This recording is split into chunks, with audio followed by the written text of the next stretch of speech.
Hello, we're in England and I'm going back to oil paintings now. So we have an oil painting, oil on canvas. And this tells you, it has a texture, tells you the canvas is tight but not drum-like. The painting is 20th century, mid to late 20th century. It depicts St Paul's Cathedral in London. So you have the Thames here, the towers at the front of the cathedral and the dome. You have the dockland situation, semi-industrial, wharves, warehouses, muddy Thames. So that is what it is. He does a lovely signature. It's a childlike signature, and this is the right signature, and you'll see on his other paintings, that is what they look like.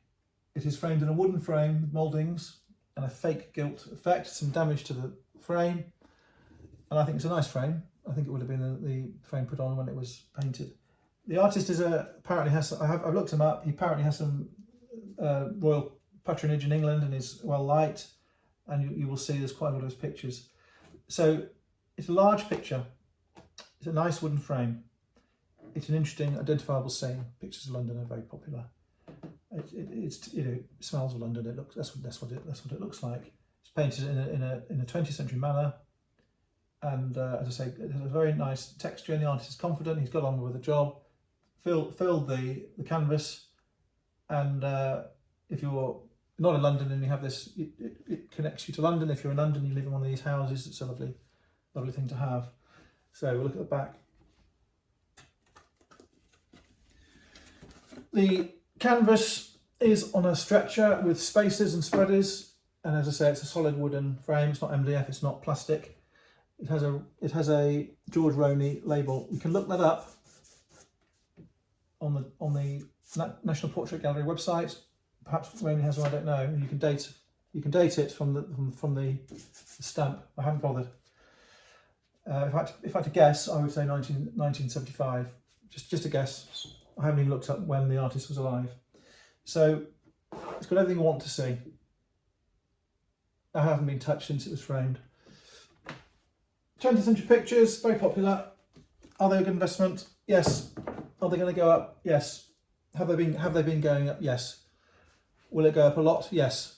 If it was a painting in a gallery, a brand new gallery, sorry, if it was brand new in a gallery now in Bournemouth, where I'm from, or from Malta, where we have another business, and it had just been produced by a competent painter, that would be €1,000 or maybe £1,000.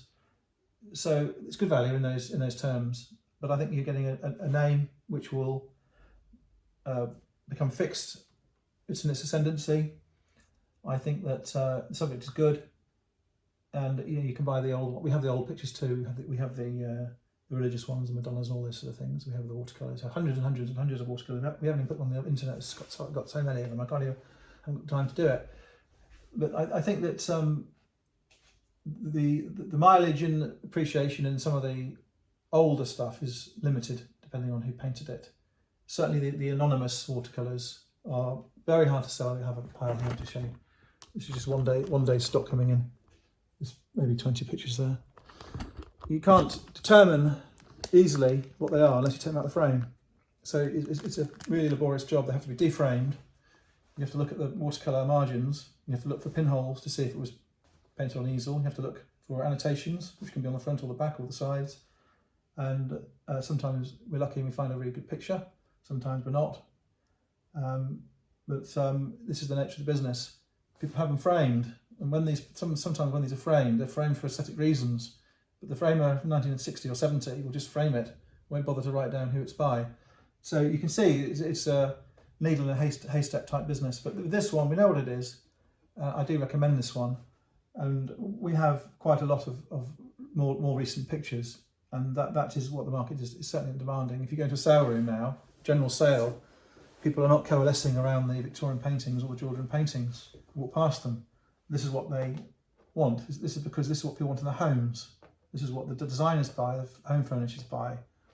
And the great difficulty with paintings now is you have the Chinese factories making paintings. They're making them with opticals. They're teams painting on tables, and the the opticals shine down on the canvas, and you have someone doing all the seas, you have someone doing the reds, you have someone doing the faces, and it's machine made. You have the prints, you have the prints onto canvas, where the canvas is put on a stretcher, so it looks like an oil painting. So this is not a Chinese picture, it's not a gallery furnishings picture, it's a proper artist's painting. This is really the distinction you have to make. Thanks for looking.